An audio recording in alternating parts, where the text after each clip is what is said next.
start off by saying I'm not an expert investor, I'm not a financial advisor or great public speaker, but I'm just going to share a little bit about my experience so far in real estate.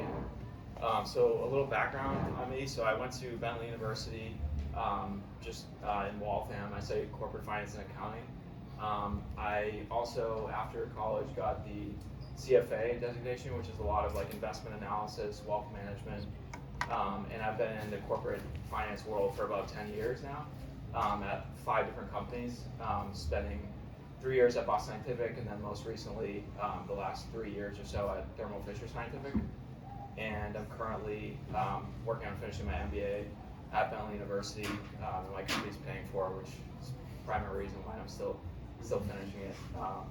And so I've definitely, right ever since college, I've been active in investments, a lot in the stock market. Given my background, the CFA is a lot of like stock investing, and basically I had some experiences where I was taking too much risk early on. I didn't do well in trading, and then I kind of came to a point, an epiphany, I guess, where I was like, there's got to be a better way. There's got to be a better asset class of investment that's less risk and things you have more control over, versus just kind of putting your money in the stock market and hoping for the government to make the right decisions and certain companies' leadership to make good strategic decisions. So that's where I kind of came to real estate, not until about like 4 or 5 years ago.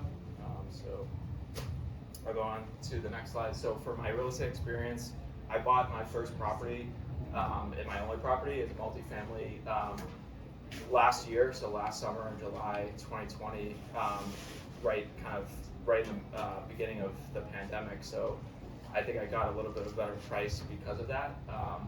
But I really just started a couple years before COVID, kind of reading real estate related books. I got into the Bigger Pockets podcast, and I reached out to John with Candor here at good timing, where he was just leaving his corporate W-2 job, and so I'm more introverted, but I kind of started putting myself out there, and in business and real estate, like, it's definitely, you always hear the saying, it's cliche, but like network is your net worth, and basically you have to put yourself out there and find people that have, I don't know, more experience than you. You're a little bit vulnerable, right, if you don't know anything about real estate, but you gotta just take chances, and that's kind of how I got into real estate. John's been really helpful for the first year or so before COVID, just giving me good advice, and I think we're in a good position where when COVID happened, I felt confident enough to take that leap and put in an offer, and not have as many worries about what could go wrong. And I feel like that's kind of almost a generational thing. Like, I know, like, talking to my parents, like, I feel like they're more risk averse, right? And they're always like, oh, what if the toilet breaks, or what if this happens or that happens? And I always just, I don't know, I guess, like, through more studying, research, like networking with other smart people, you kind of build some level of confidence of, like, if something comes up, I'm going to be able to have the right team in place, people that are out to help you, and also that you're smart enough to kind of work through to find the right solution. So I guess walking through the transaction. So in July 2020 is when I purchased the house hack. So it was fully occupied at the time. So it's 3 floors. Technically, the first and second floor are 2-bed, 1-bath, and then the 3rd floor is kind of like an unofficial 3rd unit because it doesn't have a second egress. So when I bought it, it was fully occupied. I ended up actually moving from my apartment in Somerville back home with my parents for a couple months, and just kind of delivered the notice to the tenants saying that the person on the first floor was there for 30 years and was paying like 30-40% below market rents. So just said, like, the intent, obviously with COVID, it was going to force him to move out, but just said, like, we plan on increasing the rent when the time is right. So I ended up waiting a few months until September 2020. He ended up finding different housing, so he moved out, and I was able to move into that first floor. And because he was there for 30 years, that unit was the one where there was significant value add opportunity. So it was kind of a good situation where I was able to move in September, and got some help from my mom. She helped me paint and do some odd projects around that first floor, while the second and third floor was occupied by different tenants. And then they ended up moving out in January on the second and third floor. And then so I was able to do like a full renovation in the spring of this year. And all said and done, I put in about $50,000, and I honestly didn't do that much of the work.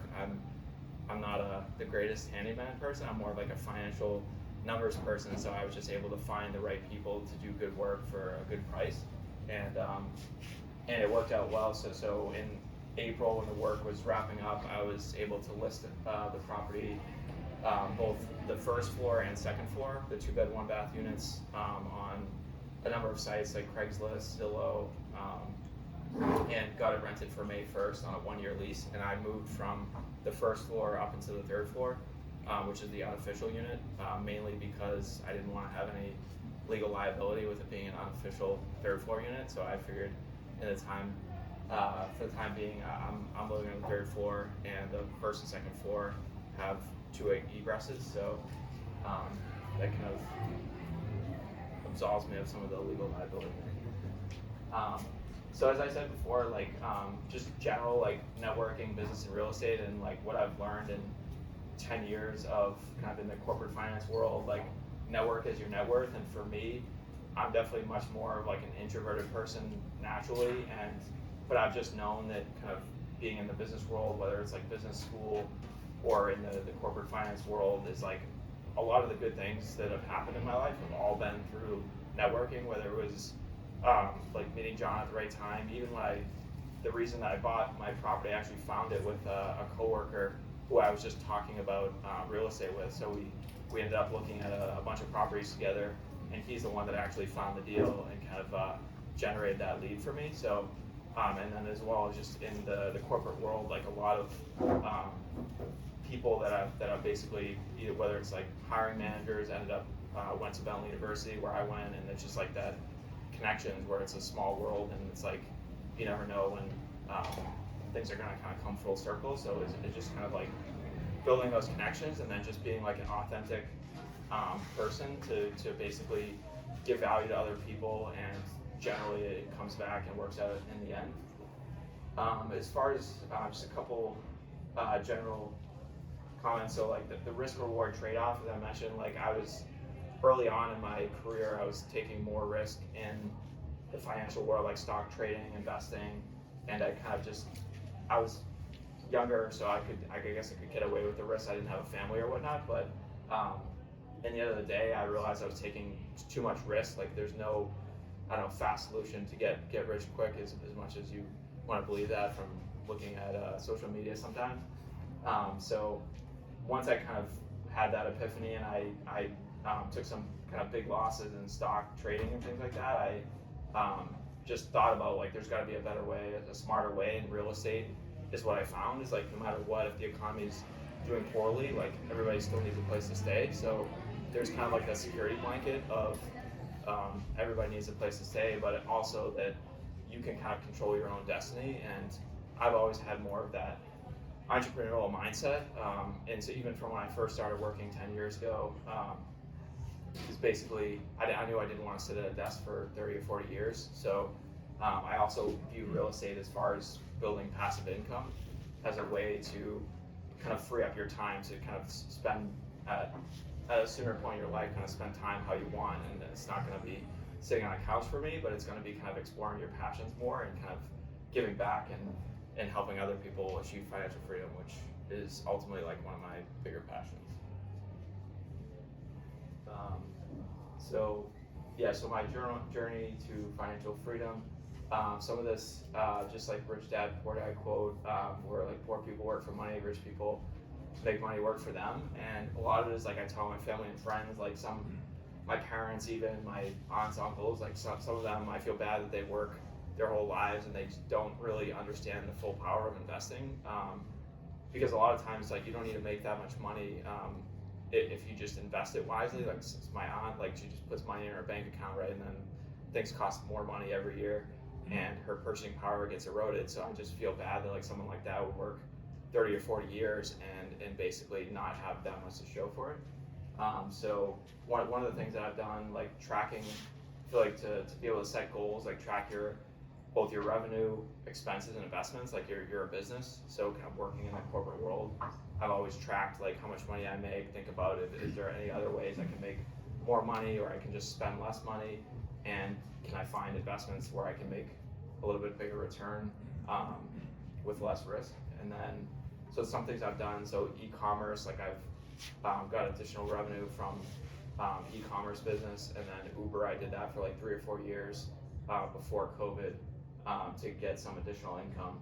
And now I'm just focusing on building passive income streams. So I also want to be cognizant of kind of, I'm still building the knowledge base. I don't want to kind of run before I crawl, and so I also don't want to be analysis paralysis. So it's kind of finding that balance of not wanting to rush into something. I got my first property. I'm a new landlord, so learning how to kind of deal with tenants, and I've it's been a good experience so far. And so I'm kind of ready to look for my next property. And basically, I want to kind of focus on working on my business, not working in my business. So I want to be cognizant of not just buying 2, 3, 4 properties and then basically have to be really stressed out while working a full-time job and kind of running from one house to the other and having the tenants, I don't know, cause problems or something, and then get too stressed out and make the experience something where it won't be a good experience and I'll end up not doing it. So So I guess, so closing up, basically like thinking, working smarter, not working harder. One like early experience I had was my dad's good friend growing up. He was in real estate, so like 10 years ago.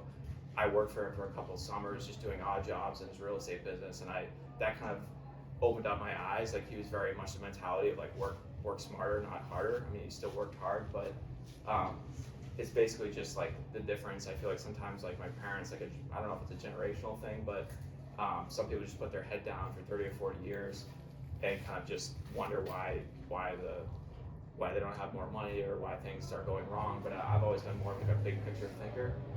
So I've always thought that like time is the most valuable asset. So it's like, I don't know, you get like Bill Gates or Warren Buffett, they always say like now that they're 80 years old, like trading time for money it's not a good trade, especially when you have billions of dollars and you're 80 years old.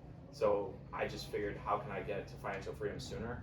And I just thought real estate was the best way to do that, where I have the most control kind of over my life. And basically to kind of bring it full circle, like my passion is to help others achieve financial freedom through real estate and investing. So I'm still kind of figuring out like what that next step is going to be for me, because I know I don't want to work the next 30 years in the corporate finance world. So I can spend more time with friends or family, or just kind of work on what I want